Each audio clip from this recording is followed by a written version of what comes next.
আজকে আমরা ত্যাগ নিয়ে আলোচনা করার চেষ্টা করছি। নমস্কার। আমরা গতদিন একটা ভিডিও করেছিলাম গুরু মহারাজের বাণী নিয়ে। সে বাণীটা ছিল সঙ্ঘবাণী। সঙ্ঘবাণীর গুরু মহারাজ দ্বিতীয় বাণী বলেছেন যে ধর্ম কি? ধর্ম হচ্ছে, গুরু মহারাজ বলেছেন, ত্যাগ, সংযম, সত্য, ব্রহ্মচর্য। আজকে আমরা ত্যাগ নিয়ে আলোচনা করার চেষ্টা করছি। ত্যাগটা কি? ত্যাগ হচ্ছে মানুষের জীবনে, ত্যাগ হচ্ছে আসল জিনিস। সেটা হচ্ছে, মানুষ অনেকেই ভাবেন যে বোধহয় গেরুয়া কাপড় পরলেই ত্যাগ করা হয়, বোধহয় সাদা কাপড় পরলেই ত্যাগ করা হয়। আসলে গেরুয়া কাপড় পরা বা সাদা কাপড় পরা এর মধ্যে ত্যাগের কোনো সম্পর্ক নেই। ত্যাগ প্রত্যেকটা মানুষই করতে হয়। একজন সংসারী মানুষ যদি সে স্বামী স্ত্রীর প্রতি ত্যাগ না করে, তাহলে সংসার সুখের হয় না।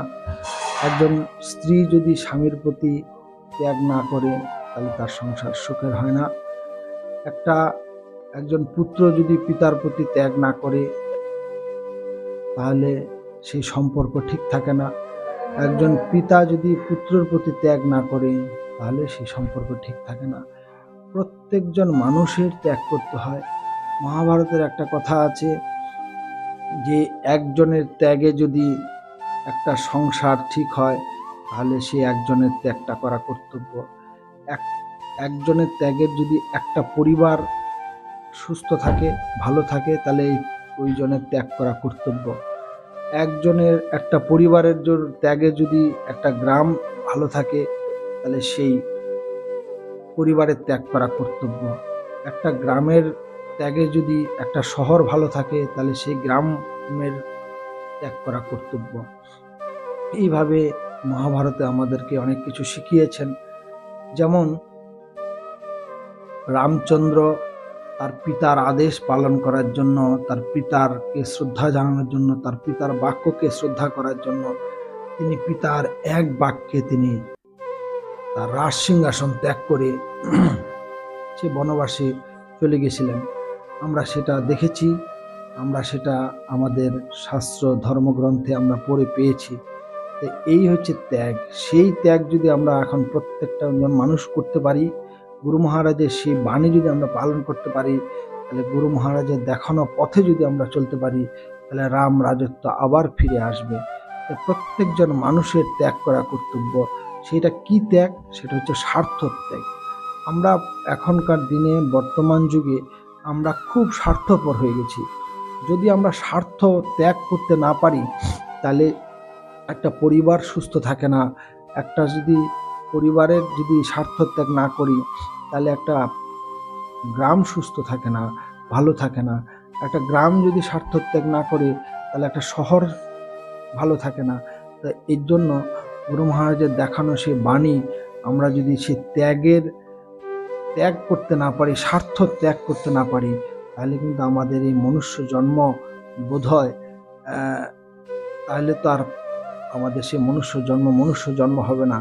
তাহলে স্বার্থপর হয়ে যাব, আমরা জানি কেমন একটা হয়ে যাব। তাই গুরু মহারাজের দেখানো পথ, সেই ত্যাগ, প্রত্যেকটা মানুষের স্বার্থ ত্যাগ করতে হয়। স্বার্থ ত্যাগ না করলে আমরা ভালো থাকবো না। স্বার্থ ত্যাগ করলে দেখবেন কি আনন্দ, আনন্দ, আনন্দ, শুধু আনন্দ। ত্যাগ মানেই আনন্দ, ত্যাগ মানেই ভগবান দর্শন, ত্যাগ মানেই আনন্দ।